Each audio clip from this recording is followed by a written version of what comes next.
Hey guys, JamesMCD's Reviews here. Welcome to another episode of the Cinematic Bucket List series, and today I'm going to be talking about Scott Pilgrim vs. the World, released in 2010 and directed by Edgar Wright. The movie centers around Scott Pilgrim, played by Michael Cera, who's this socially awkward, kind of insecure, kind of an asshole dude who has the hots for this girl, but in order to be with her, he has to defeat her 7 evil exes. And literally the movie from there on out is a video game.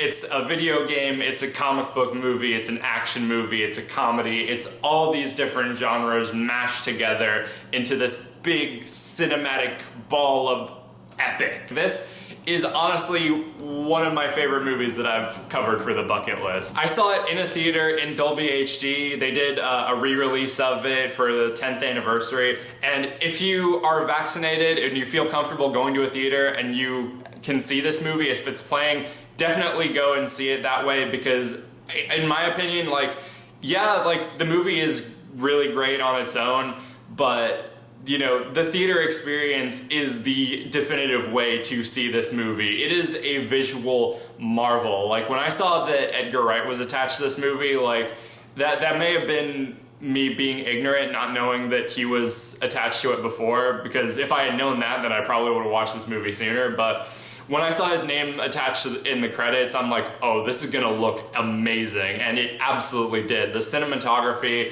the visual effects, the transitions between scenes, there's so much.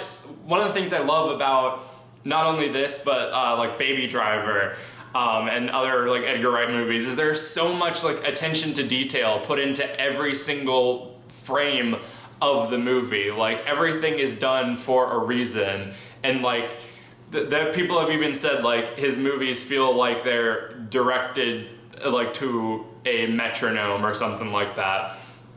They all have such a perfect rhythm to them, and there are so many visual gags and visual subtleties that foreshadow different things.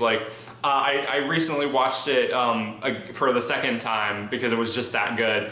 I watched it with my girlfriend, and even the second time around there were things that I was catching that I didn't notice because everything happened so fast. This movie demands multiple viewings just to appreciate every single bit of it. It is so gorgeous and well put together. The action scenes are, like I said, it's literally like a video game. It's framed in these epic shots that are right out of something like Mortal Kombat. There's nice little, visual cues like KO or fight or things like that. When the bad guys explode, they turn into coins and just disintegrate into quarters and things like that.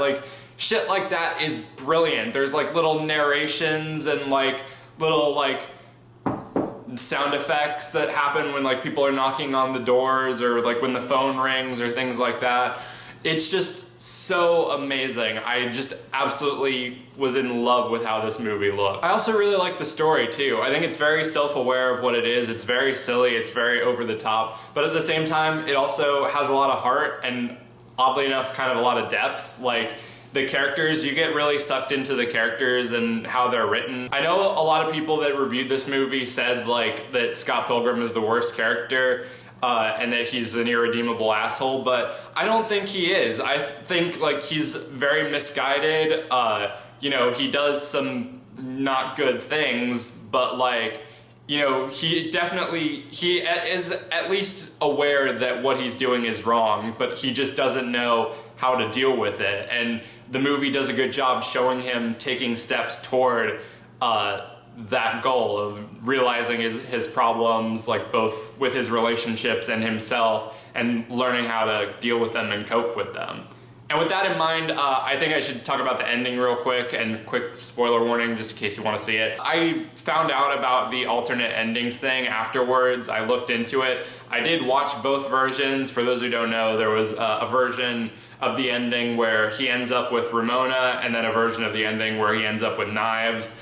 And I've seen, I did watch both of them, and I don't think that either one has a very different impact on the story. I definitely think one adds a different message to the movie, and a different context, but it's not like a Little Shop of Horrors situation where like this one big change makes or breaks the whole movie. Like, I think that there's arguments to be made for both of them. Like, on the one hand, like, the one where he ends up with Ramona does make sense because, you know, he's been fighting for this girl for the whole time, risking his life, and, you know, it only makes sense that after all this, after he's proven himself, and after he shows that he does truly care about this girl, that, you know, he should end up with her, be there together. But on the other hand, Ramona does seem like a very complicated and kind of toxic person, and she was very unwilling to open up about her past, even though she said she just wanted to get away from it and forget it. But, I mean, you know, when Scott is doing something so like ridiculous and insane for her, the least she could do is open up to him. I feel like that's something that Scott would just be chasing that would be very unhealthy for him. Meanwhile, Knives is a perfectly, you know, normal, sweet, caring girl who, you know, obviously would have been better for him. But at the same time, that relationship was very one-sided. Plus, I feel like Knives is almost too good for him anyway, and he did kind of cheat on her and break her heart. So there's arguments to be made for both, and that's what I kind of love about it, is there's no like right or wrong answer. I do agree with something that my girlfriend said though, where I would have loved to see an ending where Scott just doesn't end up with either of the girls. Like, I know it's a movie, so you kind of have to, and he's the main character, so you kind of have to have him, especially with the love triangle, like, playing that bigger role, you kind of have to show which one he ends up with. But at the same time, the focus of the movie seemed to be showing Scott taking steps towards, like, repairing himself and, you know, gaining some level of self-respect and working on himself, like, mentally and things like that. So it would have been kind of cool for him to realize, you know, like, after all this, like, you know, this is probably a bit too much for me. I've got some shit to deal with. I know you both have got some shit to deal with, so maybe we should just wait on this a while. Like, I do think that would have been pretty powerful. But, you know, they had to go the Hollywood route of having him end up with one of the girls and things like that, and I get it. I don't think that breaks the movie for me. I honestly didn't have many problems with it. I thought it was really funny. There were parts that had me dying. I thought all the characters were memorable. I love, you know, Dragon Ball Vegan. I love Chris Evans with his permanent angry eyebrows, which, by the way, okay, so I haven't reviewed Mortal Kombat, and I'm sorry to spoil this for anyone who hasn't seen it yet, but for those who have, I gotta say, after watching this movie, Chris Evans would make a kind of a kick-ass Johnny Cage. Like, if he, you know, I guess take away some of the anger, but give him kind of like the cocky, badass nature and everything like that, give him a different haircut, and you got a pretty solid Johnny Cage. Am I wrong? Is that not a pretty solid casting choice? Let me know who you want to see play Johnny Cage down in the comments. I loved Aubrey Plaza's character, how she was this like constantly angry, like, you know, waitress or things like that. I loved his sister played by Anna Kendrick. I loved Knives. I thought she was adorable. I liked all the band members. Young Neil is my spirit animal. I love the soundtrack. Like, it has a nice mix of, like, you know,